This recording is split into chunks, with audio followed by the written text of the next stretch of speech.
गीता भागवत करीती श्रवण अखंड चिंतन विठोबाचे.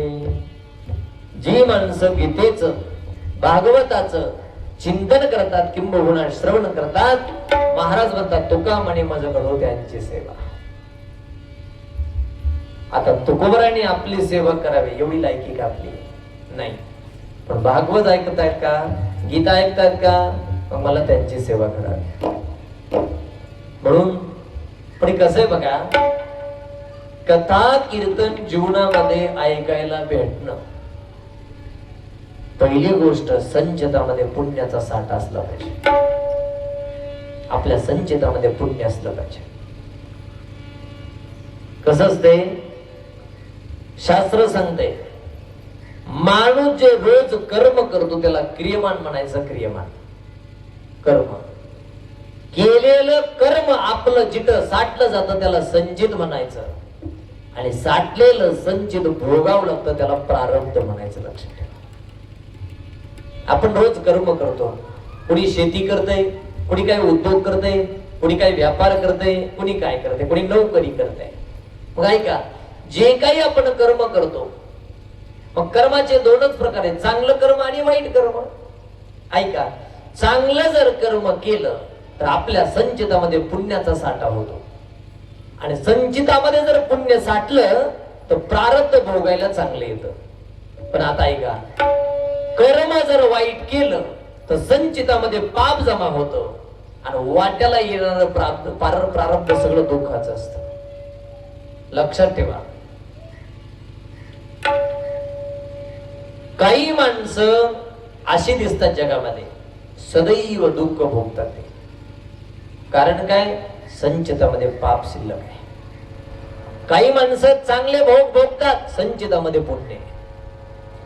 ज्याला वाटतंय आपल्या वाट्याला दुःख येऊ नये त्याच्या संचितामध्ये पुण्य असणं गरजेचं आहे, आणि ज्याला वाटतंय संचितामध्ये पुण्य असावं त्यानं चांगलं कर्म करणं गरजेचं आहे. आता ऐका, अजून चांगलं कर्म त्याचं संचित चांगलं, आणि ज्याचं संचित चांगलं त्याचं प्रारब्ध चांगलं. वाईट कर्म संचितामध्ये पाप, आणि प्रारब्धाचे भोग सगळे दुःखाचे. म्हणून कर्म करत असताना माणसाने चांगलं केलं पाहिजे. तुकाराम महाराज सांगतात, शुद्ध बीजा पोटी फळे रसाळ गोमटी. बी जर शुद्ध असेल तर त्याला येणारं फळ सुद्धा चांगलंच. कर्म जर चांगले का, मग फळ सुद्धा त्याचं चांगलं आहे. चांगल्या फळाची ज्याला अपेक्षा त्यानं कर्म सुद्धा चांगलं केलं पाहिजे. करताना वाईट करायचं आणि चांगल्या फळाची अपेक्षा करायची असं होत नसतंय कधी. ऐका, वाईट कर्म करणाऱ्याने चांगल्या फळाची अपेक्षा कधी करायची नसते. कर्म चांगले ना, वाट्याला वाईट येऊ शकत नाही. लक्षात ठेवा. आणि म्हणून जीवनामध्ये कथा कीर्तन ऐकणं हे नरदेहाचं सार्थक आहे. हे भागवत जर ऐकलं तर आपल्या नरदेहाचं सार्थक होत आहे. त्याच्यामुळे विनंती करेल मी अजून परत, आज पहिलाच दिवस आहे, उद्यापासून आपल्या वेळेला आल्याच्या नंतर जोपर्यंत आपली कथा चालू आहे तोपर्यंत अगदी एकाग्र मनाने कथा श्रवण करण्याचा प्रयत्न करा आपण. शक्यतो एकाएकी मन एकाग्र होत नसतंय, पण एकाग्र मन करण्याचा प्रयत्न आपण केला पाहिजे. आणि म्हणून नैमिषारण्यमध्ये सूत ऋषी शौनकांच्या पुढे बसलेत.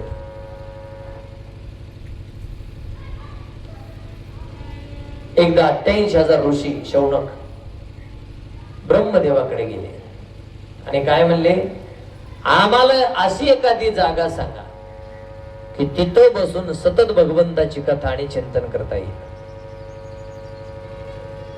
मग ऐका, ब्रह्मदेवाने एक चक्र सोडलं, चक्र. आणि ब्रह्मदेव म्हणले, हे चक्र जिथं थांबल तिथं कथा करा. ब्रह्मदेव काय म्हणले, मी चक्र सोडतो, एक चक्र. हे चक्र जिथं थांबल तिथं तुम्ही कथा करा. मग ब्रह्मदेवानं चक्र सोडलाय का, आणि हे चक्र एका अरण्यामध्ये येऊन थांबलं. त्याला नैमिषारण्यमध्ये म्हणतात, नैमिषारण्य. त्याला दुसरं एक नाव आहे चक्रतीर्थ. सगळे 88,000 शौनक तिथं आले आणि सूत ऋषी त्यांच्या समोर आले आणि सूतांनी प्रश्न केला, महाराज, आम्हाला समाधान मिळेल, आमच्या सहित जगाचं कल्याण होईल असं एखादं पुराण सांगा. मग सूत ऋषी म्हणले, तुमच्या सहित जगाचं कल्याण व्हावं असं एक पुराण आहे आणि त्या पुराणाचं नाव आहे भागवत महापुराण. ते म्हणले, हे पुराण पहिल्यांदा कोणी कुणाला सांगितलं सांगा. ऐका, आता हे भागवत पहिल्यांदा कोणी कुणाला सांगितलं, तिथून कुणाकडे आलं, लक्ष देऊन ऐका. सूत ऋषी शौनकांना म्हणले, पहिल्यांदा हे पुराण नर नारायणाने ब्रह्मदेवाला सांगितलं. मी उद्या परवा तुम्हाला विचारीन, कशासाठी, तुम्ही ऐकले का नाही चांगलं हे बघण्यासाठी. नर नारायणाने पहिल्यांदा ब्रह्मदेवाला सांगितलं, ब्रह्मदेवानं नारदाला सांगितलं, नारदाने व्यासाला सांगितलं, व्यासाने शुकाचार्याला सांगितलं आणि शुकाचार्याने परीक्षितेला सांगितलं, जे मी तुम्हाला सांगतोय. बघा, लक्षात राहिलं तर नर नारायणाने ब्रह्मदेवाला, ब्रह्मदेवानं नारदाला, नारदानं व्यासाला, व्यासानं शुकाचार्याला आणि शुकाचार्याने राजा परीक्षितीला. आणि मी तुम्हाला सांगतोय, लक्षात ठेवा.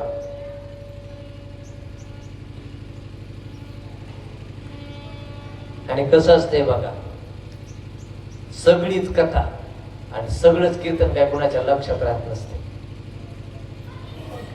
माणसाच्या सगळं लक्षात राहिलं असतं तर लांबून लांबून महाराज बोलवायची काय गरज होती सांगा.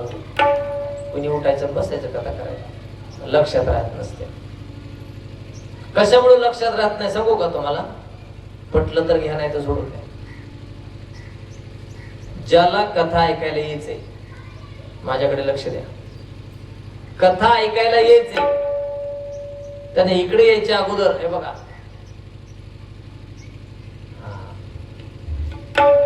पंक्तीला बसल्यावर जरा मापात खाल्लं पाहिजे, हिशोबात.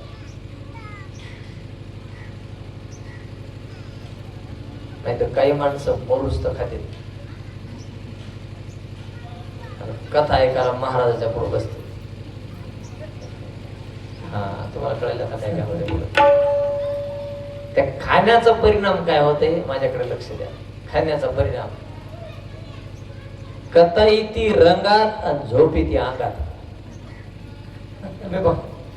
तुम्ही बघा, अजून कथा येते रंगात आणि झोप येते अंगात. तर ती झोप कथेला काही मध्ये घुसू देत नाही, ती काय बाहेर निघत. आणि बघा, ती झोप इतकी कडू ना, घरात 12 आणि 1 वाजले तरी येत नाही. इथं आवरत नाही, हो आवरत नाही. माझ्याकडे गाडी नव्हती मोठी, ऐका, 2-4 वर्षापूर्वी. त्यावेळेस मी रामकथा भागवत कथा करायला गेलो, तर मुक्काम करायचो तिथंच, 7 दिवस राहायचो.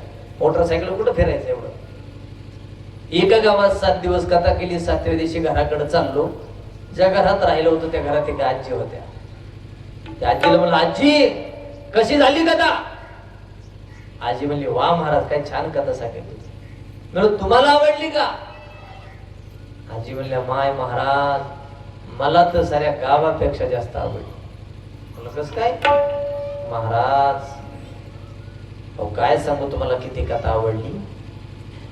रात्री 12 आणि 1 वाजला तरी मला डोळा लागत नसतो. काय हुशार आहे तुम्ही. किती तुम्हाला पुढचं कळालं? पुढचं कळालं तुम्हाला आहे का? महाराज 12 आणि 1 वाजले तरी डोळा लागत नसते. तुमच्या कथेत 7 दिवस काय मला डोळा लागायचा म्हणता. म्हणलं, बरं झालं तू या झोपीच्या तरी कामाला आली काय माय माझी कथा. अजून काय कोणाला फोटो नाही, तुझ्या झोप पूर्ण झाली तुझी. माझा सिद्धांत संपला. मला एका माणसाने प्रश्न केला होता. म्हणलं, महाराज, मला काय, बऱ्याच वेळा आम्हाला घरामध्ये रात्री झोप लागत नाही, परंतु कथा कीर्तनामध्ये बसलं की झोप लागते, कारण काय असेल? उत्तरले छान आहे, तुम्ही ऐकून घ्या. मी त्याला सांगितलं, बाबा, पटकन झोप येण्याकरता मन समाधानी लागतंय. जगातला भाग्यवान माणूस कुणाला म्हणायचं माहिती का तुम्हाला? अंतरुणावर पडल्या पडल्या झोप लागते तो 1 नंबरचा भाग्यवान. अहो काही इतके दलित रे, झोपेच्या गोळ्या खाल्ल्या तरी काही जण झोपे आहे. पण काही लय भाग्यवान, हात धुऊ द्या ना अंतरुणावर जाऊ द्या, 2 मिनिटात टराटर गोरते. जनरेटरच्या आवाजापेक्षा याच्या गोरण्याचा आवाज जास्त असतो. शेजारच्या 2 घरात त्याच्या गोरण्याला झोप येत नाही कुणाला. एवढं निवांत कशामुळे झोपतं ते माहिती का? समाधानी असते. पण एक व्याख्याच केली, पडल्या पडल्या झोपतो तो भाग्यवान आणि कथा कीर्तनात झोपतो तो महाभाग्यवान. बघा, तुम्हाला भाग्यवान व्हायचं का महाभाग्यवान व्हायचं?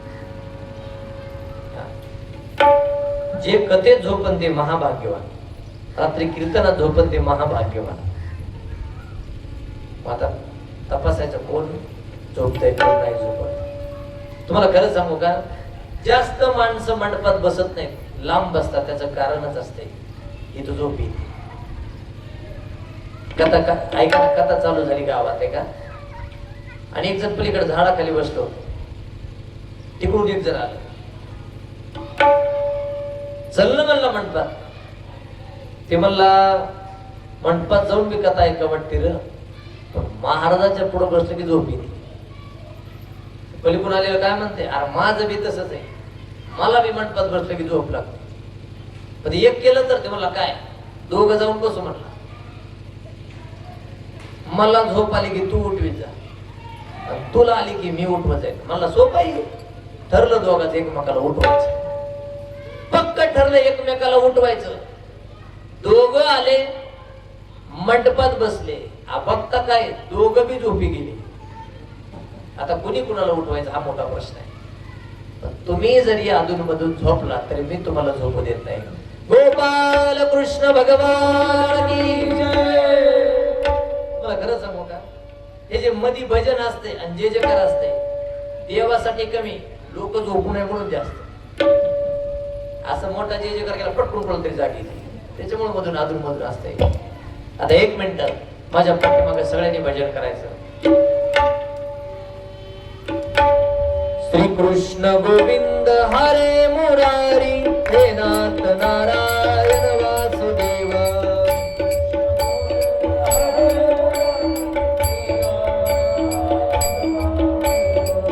श्री कृष्ण गोविंद हरे मुरारी, हे नाथ नारायण वासुदेव.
हे नाथ नारायण वासुदेव वा श्री कृष्ण गोविंद हरे मुरारी हे नाथ नारायण वासुदेव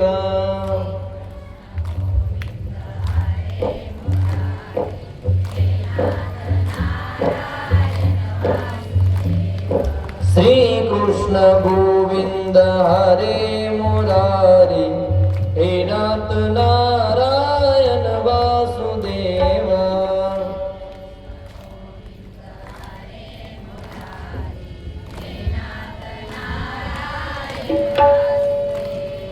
हे नाथ नारायण वासुदेव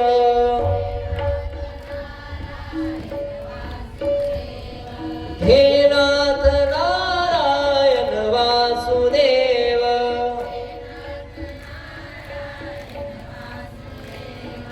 हे नाथ नारायण वासुदेव वा हे नाथ नारायण वासुदेव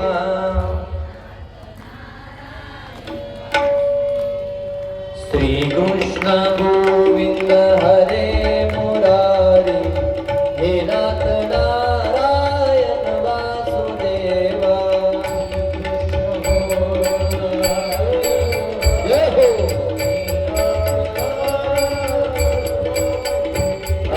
श्री कृष्ण गोविंद हरे मुरारी हे नाथ नारायण वासुदेव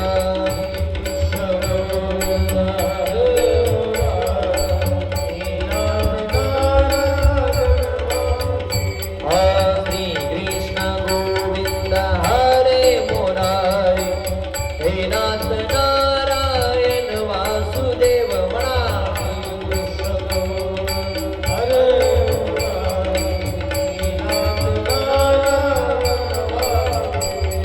श्री कृष्ण गोविंद हरे मुरारी हे नाथ नारायण वासुदेवा वा वा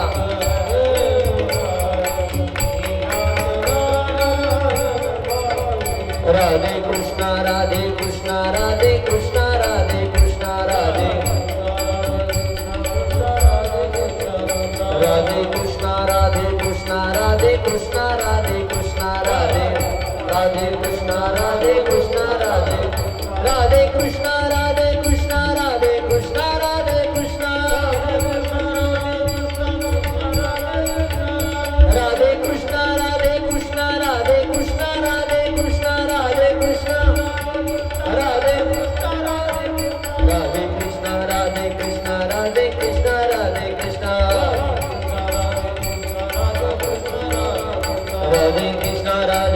राधे कृष्ण राधे कृष्ण राधे कृष्ण राधे कृष्ण राधे कृष्ण राधे कृष्ण राधे कृष्ण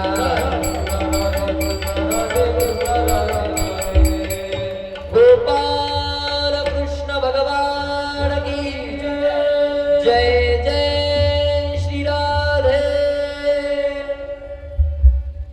वा सर्व श्रोत्यांना इको कमी करा कोणीतरी बसा ना तिथं असं कसं जमणार ऑपरेटर कोणीतरी लागला म्हणताना विको पुन्हा बंद परस्वादी नाही तुम्ही थांबा तिथं इको कमी करा ऐका हा सर्व श्रोत्यांना अगदी मनापासून धन्यवाद मी जेवढं आपल्याला सुरुवातीला सांगितलं अगदी तेवढ्याच प्रेमानं आवडीनं आदराने तुम्ही भजन केलं असं मला दिसलं धन्यवाद सगळ्यांना तुम्हाला खरं सांगू का, मी मंडपात आलो त्यावेळेस दोघं तिघच मंडपात होते. तर मी म्हणलं कथा तरी कोणाला सांगावं पहिल्या दिवशी. आता कधी कधी लय आम्हाला प्रसंग येतो, कथेसाठी भला मोठा मांडव आणि ऐकाय 5 पांडव. कोणाला सांगायची कथा? मला तसं वाटलं सुरुवातीला. आता माऊली म्हणते तसं करावं लागतं काय की आपुली आपण करा सोडवण, सांग भीतूच आणि ऐक भीतूच. आता पण आता मला समाधान झालं की चालू झाल्यापासून अगदी समाधानकारक पहिल्या दिवशी एवढ्या मोठ्या प्रमाणात श्रोते आले.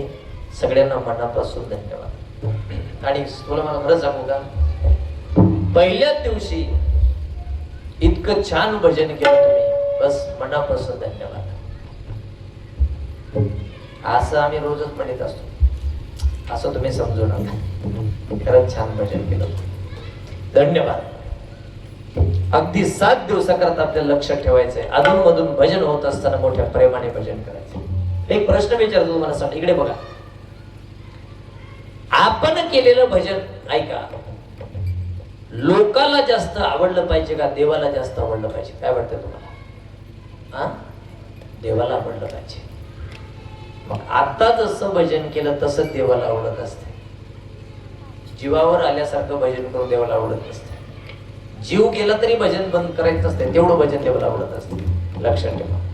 म्हणून लक्षात ठेवा, इथून पुढे 6 दिवस अजून जसं तुम्ही आता भजन केलं तसं आपल्याला भजन करायचं. सगळ्यांना लक्षात ठेवा. आणि पहिल्या दिवशी मला विश्वास आला की तुम्हाला भजनाच्या बाबतीमध्ये जास्त सांगायची आता गरज पडत नाही. चला, नर नारायणाने ब्रह्मदेवाला हे सांगितलं, ब्रह्मदेवाने नारदाला सांगितलं, नारदाने व्यासाला सांगितलं, व्यासाने शुकाचार्याला सांगितलं आणि शुकाचार्याने परीक्षितीला सांगितलं. नैमिषारण्यामध्ये चक्र सोडलं, तिथं थांबलं. 88,000 शौनक ऋषी स्वतंच्या पुढे बसले आणि विचारलं, महाराज आमचं तर समाधान होईल पण आमच्या नंतर जगाचं सुद्धा कल्याण होईल असं एखादं पुराण सांगा. मग त्याच्याकरता सूत ऋषी शौनकांना नैमिषारण्यामध्ये हे भागवत पुराण सांगतात. भागवत पुराण शौनकांनी पहिला प्रश्न केला सूत ऋषींना, कोणता? हे भागवत पुराण कोणी लिहिलं किंवा कसं तयार झालं? तर ऐका. म्हणले, एकदा व्यास महर्षी उदास बसले होते. उदास नारदाचं आगमन झालं. नारदांनी व्यासाकडे बघितलं तर व्यास महर्षी उदास दिसले. उदास. मी सुद्धा आपल्याला विनंती करेल, जीवन जगताना माणसाने कधी उदास राहायचं नाही. जाऊ द्या, एक वेळ प्रपंचात उदास राहू द्या, कमीत कमी पारमार्थ करत असताना तरी माणसाने उदास राहायचं नाही. कथा कीर्तनामध्ये बसल्यावर उदास बसायचं नाही, फ्रेश चेहऱ्याने बसायचं. आपल्या चेहऱ्यावर हास्य असलं पाहिजे. पण आमच्या पुढे सुद्धा काही माणसं अशी बसतात, त्याच्याकडे बघितलं तरी मळमळ होते. इतकं बेकार तोंड करून लईच काही तर सिरियस असते. ऐका, उदास व्हायचं नाही माणसाला, उदास राहायचं नाही. आला ऐका. नारदाने व्यासाला विचारलं, का उदास आहे तुम्ही? व्यास महर्षी म्हणजे, नारदा 17 पुराण लिहिले पण मला काही समाधान भेटलं नाही. मग नारदाने सांगितलं, एक काम करा, ज्या ग्रंथामध्ये भगवंताच्या लीला वर्णन केलेले असतील असं एखादं पुराण, असा एखादा ग्रंथ लिहा. म्हणजे भागवत म्हणजे कृष्ण आहे. कृष्ण लक्षात ठेवा. आणि भागवतामध्ये सगळ्या कृष्णाच्या लीला आहेत. 10वा स्कंद सगळ्या लीलाच आहे. मग नारदाच्या सांगण्यावरून व्यासांनी गणपती बाप्पाला बोलवलं आणि असं सांगतायत, हे पुराण सांगितलं आणि गणपती बाप्पांना लिहिलं. ऐका. आणि या पुराणाला सुरुवात करत असताना ऐका, व्यास महर्षी पहिलं वंदन करतायत गणपतीला आणि दुसरं वंदन करताय सरस्वतीला. वक्रतुंड महाकाय सूर्यकोटि समप्रभ निर्विघ्नं कुरु मे देव सर्वकार्येषु सर्वदा. पहिलं वंदन गणपतीला आणि दुसरं वंदन सरस्वतीला. सर्व मंगल मांगल्य शिवे सर्वार्थ साधिके शरण्ये त्र्यंबके गौरी नारायणी नमोस्तुते.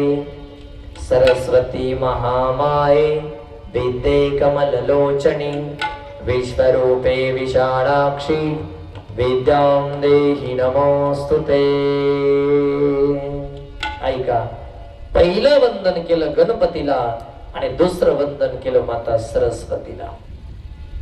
ऐका, पहिलं वंदन गणपतीलाच का आणि दुसरं वंदन सरस्वतीलाच का? त्याचं उत्तर ऐका. गणपती ही बुद्धीची देवता आहे आणि सरस्वती ही ज्ञानाची देवता आहे. नीट ऐका, वाणीची देवता आहे. गणपती बुद्धीची देवता आहे आणि सरस्वती वाणीची देवता आहे. बघा, ज्याला जगाला काहीतरी सांगायचंय त्याच्याकडे ज्ञान सुद्धा असलं पाहिजे, त्याच्याकडे वाणी सुद्धा असली पाहिजे. संताकडे ज्ञान सुद्धा आहे, वाणी सुद्धा आहे. लक्षात ठेवा, जगामध्ये एक वर्ग असा आहे, कसा? त्यांच्याकडे ज्ञानही नाही आणि वाणीही नाही. दुसरा वर्ग आहे ज्ञान आहे वाणी नाही. तिसरा वर्ग वाणी आहे ज्ञान नाही. आणि चौथा वर्ग आहे ज्ञान सुद्धा आहे आणि वाणी सुद्धा आहे. परमार्थाचं ज्ञान तर लय लांब जाऊ द्या, लांब आहे. नीट आहे का? परमार्थाचं ज्ञान तर लय लांब आहे. आपल्याला आपल्या संसाराचं सुद्धा सगळं ज्ञान नाही. परमार्थाची गोष्ट तर लय लांबची. एखाद्या माणसाला जर विचारलं मी, सांगा तुमच्या प्रपंचामध्ये काय पसार आहे? तुमच्या घरात तांबे किती तांबे माहिती का कोणाला? कशाला माहिती? प्रपंचाचं ज्ञान नाही आपल्याकडे. मी तुम्हाला विचारतो महिलांना, सांगा तुमच्या हातात बांगड्या किती? खाली बघू नका, डायरेक्ट सांगा. सांगतात मला, लगेच मोजतात. नाही, हातातल्या बांगड्या सुद्धा असून आपल्याला माहित नाही किती. आता बघायला सगळ्यात माहित नाही किती ते, कुणाच्या किती फुटल्या आणि कुणाच्या किती राहिल्या. हे ज्ञान माहित नाही आपल्याला. देवाचं ज्ञान तर लय मोठं. चला ऐका, गणपती ही बुद्धीची देवता आहे आणि सरस्वती वाणीची देवता आहे. ज्ञान सुद्धा पाहिजे, वाणी सुद्धा पाहिजे लोकांना सांगण्याकरता. म्हणून गणपतीला वंदन केलं आणि दुसरं सरस्वतीला. बघा तुम्ही, कुठल्याही कामाची सुरुवात करत असताना पहिलं वंदन कोणाला केलं जाते? गणपती बाप्पाला. कशामुळे? भगवान शंकराने त्याला आशीर्वाद दिला होता. कोणता? गणपतीचं मस्तक धाडाचं वेगळं केलं शंकराने. ऐका, पार्वती नाराज झाली, हत्तीचं मस्तक आलं आणि गणपतीला जिवंत केलं. पण पार्वतीचं समाधान एवढ्यावर झालं नाही. पार्वती म्हणली, माझ्या बाळाला तुम्ही जिवंत केलं एवढ्यावर माझं समाधान नाही, अजून काहीतरी आशीर्वाद द्यायला. मग शंकराने गणपतीला आशीर्वाद दिला. हे बघ पार्वती, या गणपतीला पहिला आशीर्वाद आहे, जगामध्ये प्रथम पूजेचा मान याला असेल. पुढे गणपतीची पूजा डावलून दुसऱ्या देवाची जी माणसं पूजा करतील त्यांना त्या पूजेचं फळ भेटणार नाही. गणपतीला वगळलं तर. लक्षात ठेवा. म्हणून कुठल्याही कामाची सुरुवात करत असताना पहिलं पूजन गणपतीचं, पहिलं वंदन गणपतीचं, पहिला नमस्कार गणपती बाप्पाला. ज्ञानेश्वर महाराजांनी ज्ञानेश्वरी सारखा ग्रंथ लिहिला. ऐका, आणि ग्रंथाच्या शेवटी, ग्रंथाच्या सुरुवातीला पहिलं वंदन केलं ते गणपती बाप्पाला. देवा तुझी गणेशू सकलार्थमती. दुसरीच ओवी, सकलार्थमती प्रकाशू मणे निवृत्तीदासू अवधारी जोजी. पहिलं वंदन केलं गणपतीला. म्हणून कुठल्याही कामाची सुरुवात करत असताना गणपतीला पहिलं वंदन करायचं, गणपतीला पहिला नमस्कार करायचा आणि मग आपल्या कामाला सुरुवात करायची. प्रथम तुला वंदितो कृपाला, प्रथम तुला वंदितो कृपाला, प्रथम तुला वंदितो कृपाला, प्रथम